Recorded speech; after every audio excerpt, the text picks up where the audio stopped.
My name is Taylor, and I have a twin sister named Kayla. We're identical in appearance, but apparently not in value, at least not in our parents' eyes. I'm going to tell you about growing up in the shadow of the golden child and how I finally stepped into the light. You might judge me for what I did in the end, but until you've lived your entire life as an afterthought, I'm not sure you can understand. Growing up, it became obvious early on that my parents had a favorite, and it wasn't me. The signs were subtle at first, but they accumulated like small paper cuts, individually insignificant, collectively unbearable. I still remember my 8th birthday party. Our parents always insisted on joint celebrations, claiming it was more practical. That year, the cake came out with elaborate sugar roses and "Happy Birthday, Kayla," written in perfect cursive. My name was squeezed into the corner as an afterthought. Oh, look at the beautiful cake. Kayla, come blow out the candles. Taylor, you can help your sister. But Mom, it's my birthday too. Can't we both blow them out at the same time? Don't be difficult, Taylor. Kayla's been looking forward to this all week. You can have your turn after. By the time it was my turn, half the party guests were already eating cake or wandering off to play. I blew out candles that had already been relit, feeling like an encore nobody asked for. As we entered our teen years, the favoritism became even more blatant. When we both tried out for the high school volleyball team, I was the one who made it. Kayla didn't. You'd think my parents would have been proud of me, right? Oh, Kayla, sweetie, don't be upset. The coach obviously doesn't recognize real talent when she sees it. We'll talk to the school board about this. It's completely unfair. But Taylor made the team. Aren't you going to congratulate her? Well, of course we're happy for Taylor too, but you know how these things work. Sometimes they just need to fill spots. They spent the entire evening consoling Kayla. My achievement was treated like a lucky accident. Dad never came to a single one of my games that season, too busy chauffeuring Kayla to private volleyball lessons to make sure she makes the team next year.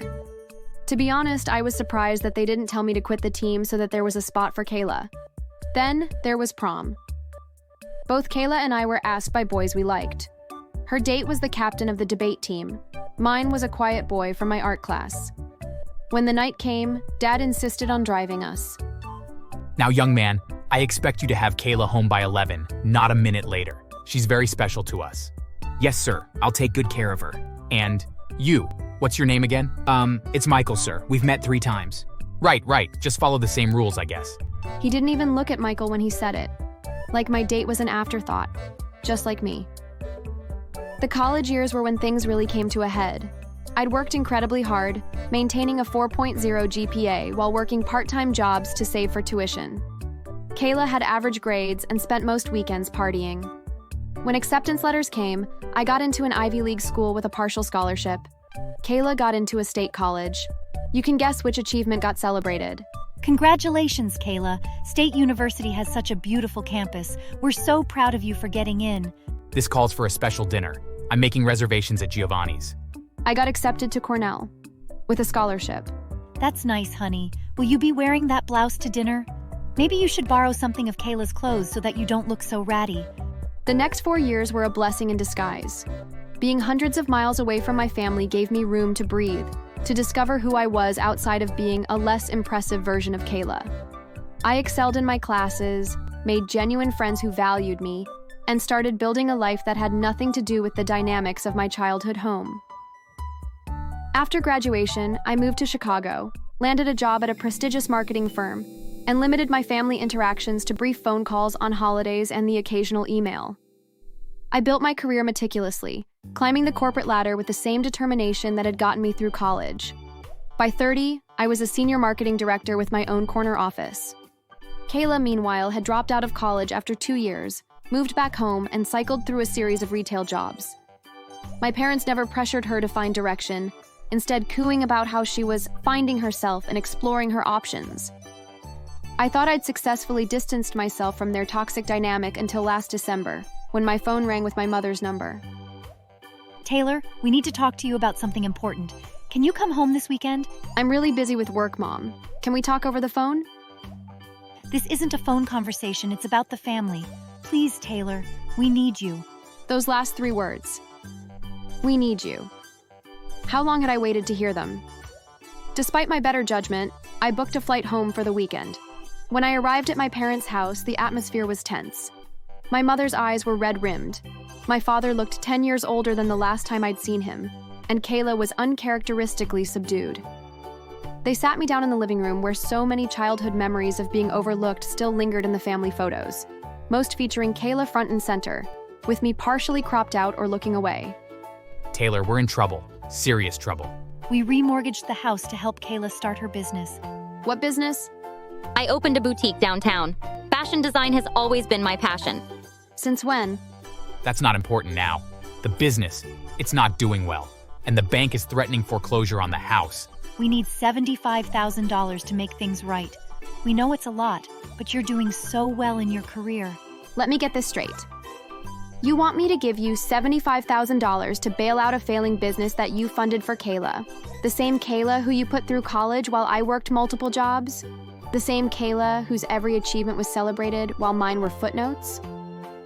This isn't the time to dredge up old grievances, Taylor. We're talking about your parents losing their home.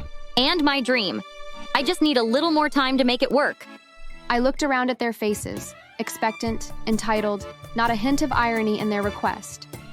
All those years of being the responsible one, the overlooked one, the one who never asked for help, and now they wanted me to rescue them?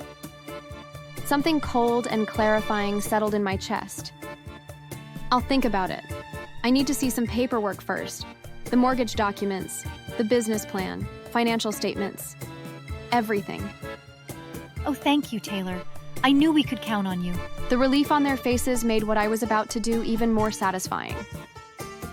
Over the next few days, I reviewed their documents, inspected Kayla's boutique, which was essentially an overpriced closet of badly designed clothes, and spoke with their bank. The situation was even worse than they'd let on. They'd also taken out credit cards in my name years ago, when I was in college, and never paid them off. My perfect credit score had been dragged through the mud without my knowledge. On my last day home, I called a family meeting. I've made my decision. Oh, wonderful. I told your father you'd come through for us. I'm not giving you the money. What? But you said... I said I'd think about it, and I have. I've also spoken to a lawyer about the identity theft and credit fraud you committed using my information. What are you talking about? The credit cards, Kayla. The ones you and Mom opened in my name when I was 19. The ones that destroyed my credit rating for years. That was just a temporary measure. We were going to pay those off before they affected anything. Well, you didn't. And now I have a choice. I can press charges for fraud, or you can sign over the house to me. This is extortion. No, this is consequences. Sign the house over to me and I'll pay off the mortgage. You can all continue living here, but as my tenants. With a formal lease agreement. You can't be serious. Where's your sense of family? I couldn't help but laugh at that. My sense of family? Where was yours every time you accepted being put first? Where was yours when you let them take out credit cards in my name? Where was your sense of family when you watched me be treated as less than you for 30 years? They went silent. I don't think they had finally seen the light.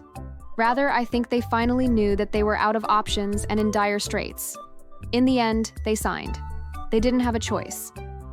The house became mine, and I drafted a lease agreement with very specific terms. Ones that I knew that they couldn't meet, but they signed away without so much as reading it. The main item was that they would pay off the credit card debt that they had racked up within 2 months, something that I knew that they were incapable of doing. So for 2 months, my parents did manage to pay me rent. The irony was not lost on me. My own parents paying me to live in their own home, but when the 2 months were up, I confronted them about why they had not paid off the credit card debt. I told you that you would have to abide by the agreement that we set up. And we have. We've paid you on time both months so far, and we didn't complain even though you were charging too much. It's more than we can really afford to pay. That's not my problem. However, you didn't pay off the credit cards like you agreed to. Those stupid credit cards again? We thought you forgot about them and just accepted that they were now your debt to pay. Why would I? Those cards were illegally taken out in my name, and you 3 morons spent all that money and dragged my name through the mud while you had fun. At any rate, the agreement you signed included paying them off within 2 months, and you didn't. So now I have to evict you. You can't be serious. I'm as serious as a heart attack. But where will we live? That's not my problem. The next day, I called the police and had my parents and sister escorted out of the house and threatened that if they returned, that they would be charged with trespassing. I also had an alarm system installed, and I was glad that I did, because the very next day, I got a call from the police that the security company that monitored the alarm system had them respond to 3 people breaking and entering my house. Sure enough, it was my parents and sister, and they were caught stealing the various belongings that were technically theirs, but were forced to leave behind in the house. Without a moment's hesitation, I had them charged with breaking and entering. The judge that was assigned to their case was lenient on them and only gave them 6 months in prison, but it was the principle of the matter for me. When they got out, they called me and begged for me to show them mercy and allow them to return to their house, but I refused. In the end, they moved into a small 1-bedroom apartment downtown.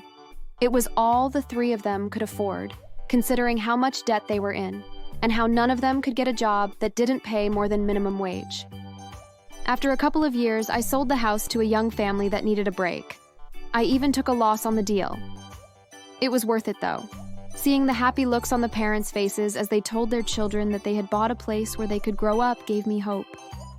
Maybe the memories that they make in the house can erase all the bad ones that my parents and sister forced upon me. Thanks for watching. Make sure to subscribe and leave a comment down below saying I subscribed, and we will try our best to reply to your comment.